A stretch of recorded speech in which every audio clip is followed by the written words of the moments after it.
हाँ रूबेन चले गए, हमारा करेजा में दर्द है, हमारा पेट में दर्द है। कायर आदमी है, हे भगवान, ये कैसे आईपीएस बने थे, लगता है ज्यादा गड़बड़ा गए हैं। एक नया नाटक आजकल शुरू हुआ है, जैसे ही जेल जाने का नाम आया कि थोड़ा बहुत जो चर्चित में चर्चा में आदमी रहेगा ना, वो कहेगा हमारा कानी उंगली में दर्द हो रहा है। अरे जाओ, हम भी खोज में लग गए, इनका पूरा लीगल पोस्टमार्टम करेंगे। पोस्टमार्टम आप लीगल मेंटली अगर ठीक रहते तो आज रहते एडीजी या डीजी स्तर के पदाधिकारी।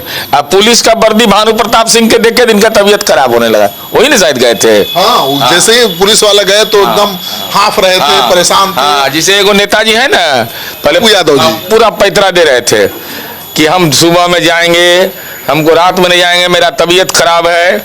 सिविल वर्दी में आए तो क्यों आए, और जैसे ही एएसपी गए टोन डाउन, चलिए जहां चलना है चलिए। इनका तो प्रायोरिटी में इलाज कराना चाहिए, फ्री में। फ्री है एकदम, रहना और खाना सब फ्री। जबरिया रिटायर कर दिया गया है। वही तो कह रहे हैं, नीतीश सरकार ने हमको जबरिया रिटायर कर दिया। एगो इन्हीं को रिटायर किया गया है। अरे भाई, आप ऐसे व्यक्ति हैं, कौन कौन मुकदमा लंबित है आप पर, जरा वो सब भी बता दीजिए पब्लिक में। एकदम वो मानकर चल रहे हैं कि वो उनका जेल जाना तय है, और थोड़ा गाली दे या ज्यादा गाली दे सजा वही होगी। और एकदम आर पार के मूड में कोई एमएलसी बना देगा क्या? अरे वो लाइक नहीं ना, अब उधर है। तो भारतीय पुलिस सेवा से जबरिया रिटायर किए गए आईपीएस अधिकारी अमिताभ दास ने सरकार के नाक में दम कर दिया है। मतलब वो सरकार को खूब उकसा रहे हैं कि सरकार उनके खिलाफ कार्रवाई करे। वो सीधे सरकार पर निशाना साध रहे हैं। मेरे साथ हैं जेडीयू के प्रखर नेता प्रवक्ता नीरज कुमार जी। अमिताभ दास जी तो एकदम कह रहे हैं कि भाई हमको जेल भेज दो, दम है तो। लगातार लग रहा है उकसा रहे हैं, आपको चुनौती दे रहे हैं। निराश, हताश, बेचैन आत्मा है भाई। कोई भी मानसिक रूप से स्वस्थ आदमी है जो भारतीय पुलिस सेवा का नौकरी किया, हमारा पेट में दर्द, स्तंभ का कैसे इस्तेमाल कर लेगा भाई? ये तो दिमाग, अब मैं जितना जान पाता हूं, चाहे किसी को अधिकार नहीं है ये भाई। आईपीएस रहेगा, आईएएस रहेगा, या सेंट्रल मिनिस्टर या स्टेट मिनिस्टर, वो इस्तेमाल करेगा। ये जबरिया रिटायर कर गए, माने ऐसा आईपीएस तो मैं पहली बार देखा। आईपीएस होने पर देश सम्मान करता है उसका, उसकी प्रतिभा को सैल्यूट करता है। ये ऐसा आईपीएस है कि कितना बड़े मैंने ये अपने आप को मजबूत आदमी, जैसी पुलिस गया ना तो सब पैतरा इनका ढीला हो गया, मार पड़ गए। हाँ, रूबेन चले गए, हमारा करेजा में दर्द है, हमारा पेट में दर्द है। कायर आदमी है, ये तो मुंह से मजबूत बनने का दावा करता है ये आदमी। इंजेक्शन घोप दिया। अरे इंजेक्शन, अब बताइए, आंख के सामने अंधेरा छा गया। अब आंख का अंधेरा छा गया तो इसका तो सारा डिटेल होगा ना। तो आप आईपीएस बने काहे के लिए है? इंजेक्शन का नाम नहीं पढ़े थे? हे भगवान, ये कैसे आईपीएस बने थे, लगता है ज्यादा गड़बड़ा गए हैं। कौन इंजेक्शन घुपवा रहे हैं आप? अरे हम तो वही कह रहे हैं कि इंजेक्शन की बात अगर वो बोल रहे हैं कि पढ़ा लिखा आदमी देखेगा ना भाई कौन इंजेक्शन है, एक्सपायरी तो नहीं है, क्या इंजेक्शन है और उसका इफेक्ट क्या आया कि इनका दावा है कि आंख के सामने अंधेरा। अरे जब जेल का कोठरिया जाइएगा ना तो अंधेरे अंधेरा नजर आएगा। बिहार में एगो भागलपुर जेल में तृतीया खंड है, एगो कैमूर के अघोरा पहाड़ से 15 किलोमीटर दूर या 20 किलोमीटर दूर पुल बन रहा है, जेल बन रहा है 250 कैदी का। और उस जेल के अंदर में न टावर नजर आवेगा, न रात न दिन, न इंजेक्शन। हाँ, न इंजेक्शन। अब बताइए ना, जेल जाने के पहले ही ये वातावरण बना रहे हैं कि हमारा पेट में दर्द हो गया। एगो नया नाटक आजकल शुरू हुआ है, जैसे ही जेल जाने का नाम आया कि थोड़ा बहुत जो चर्चित में चर्चा में आदमी रहेगा ना, वो कहेगा हमारा कानी उंगली में दर्द हो रहा है। अरे जाओ, अगर हिम्मत है तो जेल काहे नहीं जाते हो? जो जेल जाने से डर गया वो कायर आदमी माना जाता है।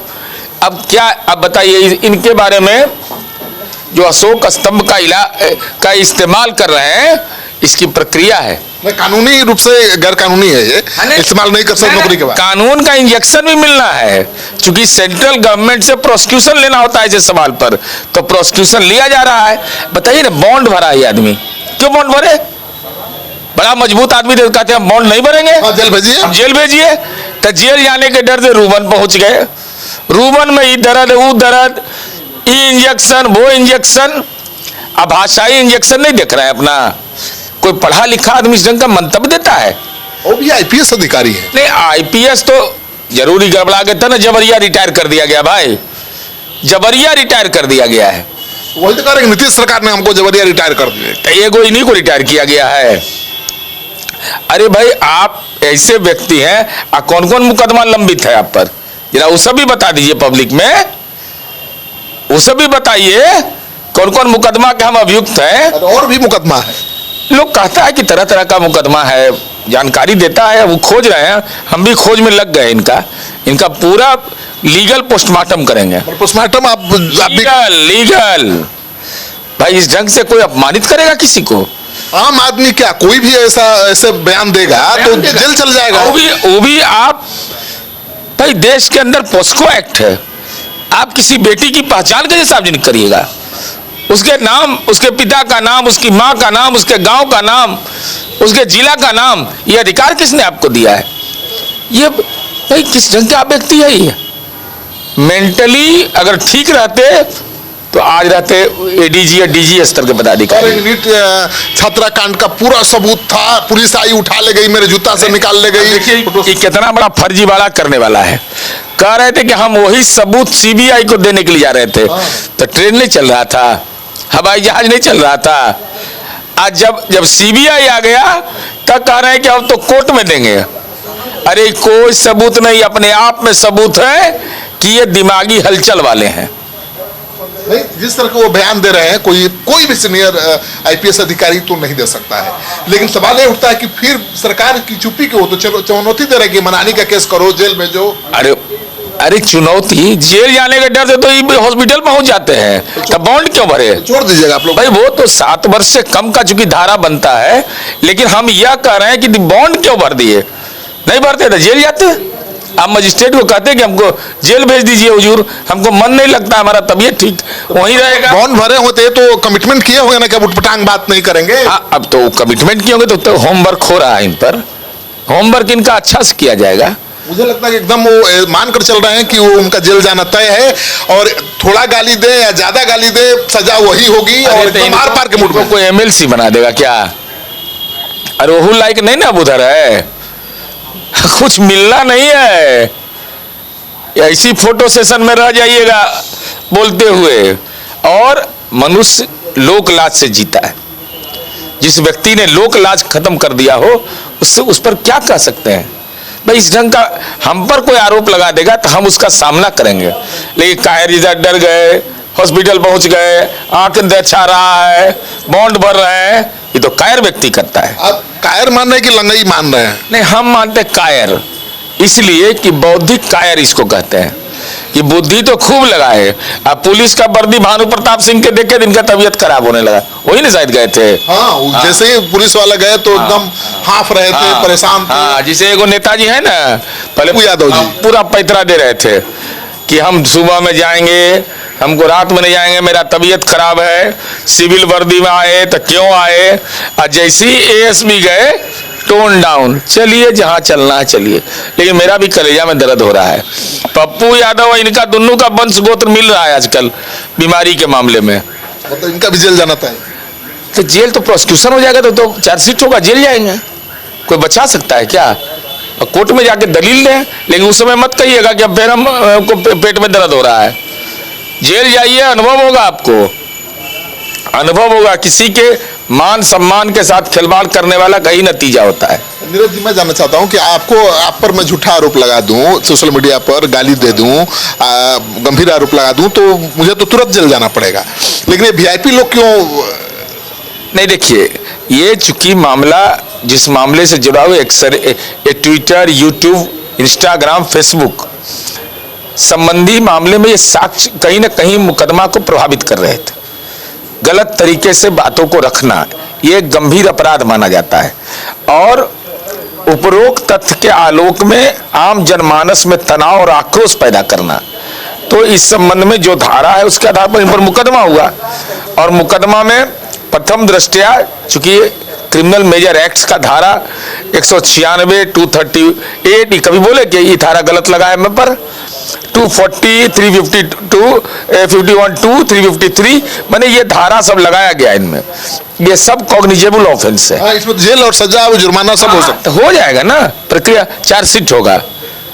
आई देखिएगा ना कैसे करेंगे। हुजूर हाजिर है हुजूर, हम अब बीमार हैं, हमारी तबीयत नहीं ठीक रहता है। भाई वो आईपीएस है, उनको दरोगा लोग पूरा धकिया रहा था, पूरा टांग के ले जा रहा। जैसा करनी वैसा भरनी। आईपीएस हुए थे, माँ बाप गौरव महसूस करता होगा कि हमारा बेटा आईपीएस हो गए। यही सीखे थे, इसी ढंग की भाषा बोलने का सीखे हैं। और साक्ष्य देने में ट्रेन नहीं चल रहा था, हवाई जहाज नहीं चल रहा था, कि टेम्पो नहीं चल रहा था। अब तो करें सीबीआई हमसे पूछताछ करे, सीबीआई पूछताछ करे, नीतीश कुमार मुकदमा दर्ज करें। नीतीश कुमार का यही नीतीश कुमार क्लाइमेट लीडर है, यही पॉल्यूटेड आदमी के खिलाफ मुकदमा दर्ज करेंगे। ये सब तो हम ही लोग लोकल प्लेयर ठीक कर देंगे। प्रधानमंत्री को तो हजारों लोग गाली देते हैं, कितना मुकदमा करेंगे?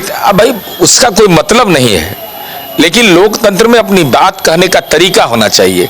ये बुद्धि से भी बीपीएल है, ये बुद्धियों से बीपीएल है। आपको लगता है कि मेडिकल टेस्ट कराना चाहिए? हम तो कहेंगे कि हमने पुलिस विभाग से बात कर रहे हैं कि अब कानून में अगर अधिकार प्राप्त है तो ले करके कोइलवर में बहुत अच्छा है, सुंदर अस्पताल भी है, साफ सुथरा है। आज ये मंगल पांडे जी ने सदन में कहा है कि अगर इसकी जरूरत होगी तो जरूर, अगर पुलिस को अधिकार प्राप्त होगा तो इनका तो प्रायोरिटी में इलाज कराना चाहिए। फ्री में? फ्री है एकदम, रहना और खाना सब फ्री, एकदम रहना खाना एकदम आराम से, कोई नहीं, एक से एक आदमी से भेंटो होगा वहाँ, तब मतलब ठीक होगा। चलिए अमिताभ दास जी, अब जेडीयू चुप नहीं रहने वाली है। अब जेडीयू के नेता नीरज कुमार अब आपका भी पोस्टमार्टम करने वाले हैं, तो तैयार रहिए अपने पोस्टमार्टम के लिए भी।